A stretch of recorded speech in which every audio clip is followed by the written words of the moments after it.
Well, first of all, I looked down at my phone when it rang and saw that it was area code 212, and so I knew that that was a New York area code, and I probably let it ring a couple times before I answered it because I was hoping that it was that, and I wasn't sure what I was going to say. Hello? Hey, Eric. Yes. Joe Torre, how you doing? Mr. Torre, I just about wrecked the car. You did about wreck the car? When I saw, yeah. I was driving home, and I just turned off of the busy street onto a side street. I didn't look really, and I didn't signal. You just put it in park. Yes, sir. All right. Now, how about working the World Series? You interested? Yes, I'm real interested. Thank you very much. I'm extremely happy. Sarah, my wife, is sitting right here. Well, why don't you move over and let her drive? I think I might have to do that. I think it's a good idea. We actually did switch seats. I let her drive home the rest of the way, and so I just kind of sat there for a while, and we talked a little bit. It was a great moment, and one that I'll always remember.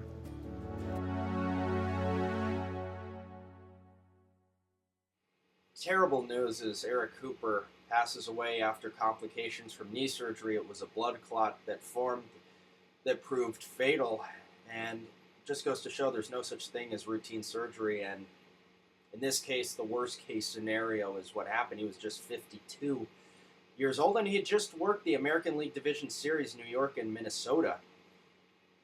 And it reminds me of Wally Bell. It reminds a lot of us of Wally Bell back in 2013. Wally had just worked the Division Series, and he passed away during the Championship Series, during that postseason. And it just goes to show that you never know. And it also goes to show, as we read back on Cooper's career accolades, which are just numbers at this point, but it shows you what he's accomplished throughout his career. 3 no-hitters, tied with Ted Barrett for the most on the staff.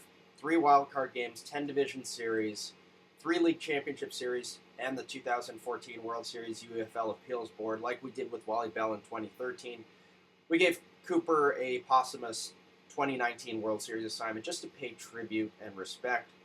And speaking of which, you see the compliments, if you will, the thoughts coming in from the players, the great things that they say, because Cooper was more than just, as all of these people are, they're more than just people who call balls and strikes and safes and outs.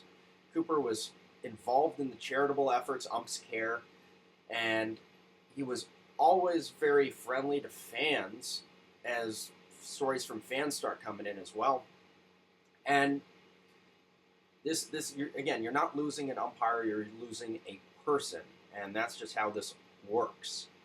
And it goes to show that no matter how contentious the relationship between an umpire and a player or a coach, what have you, with some of the tweets that are coming in and things of that nature, you're working on the same field for different people you're working for. You have different goals, but you're working on that same field to get a job done. Whatever your job is, you work together to do it, and that builds a bond of a mutual understanding of what's going on, and you get to know people, and it just shows that baseball and sports in general is just one big family, in a way of speaking here. And it reminds me, it's not just baseball.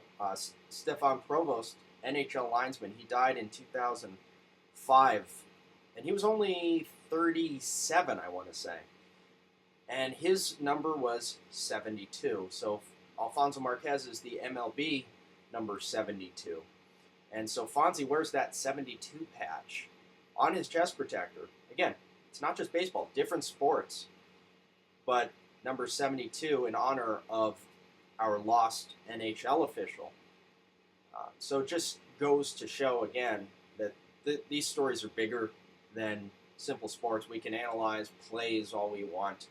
We can talk about Coop's ejection of Tim Laker, which was his last career ejection back in August, and it was an amusing one.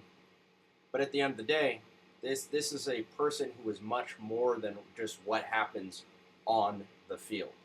And so we'll miss you, Coop. And just one other footnote as we head to the World Series in 2019. The person who was with Coop as an umpire on the field for his first career game in 1996 was also on the field with Coop for his last career game in the American League Division Series 2019. That person was Gary Cederstrom.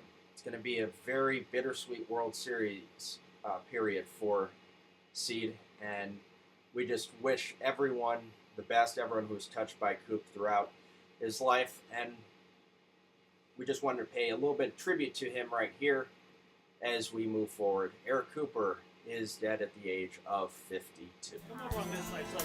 Okay, I'm sorry.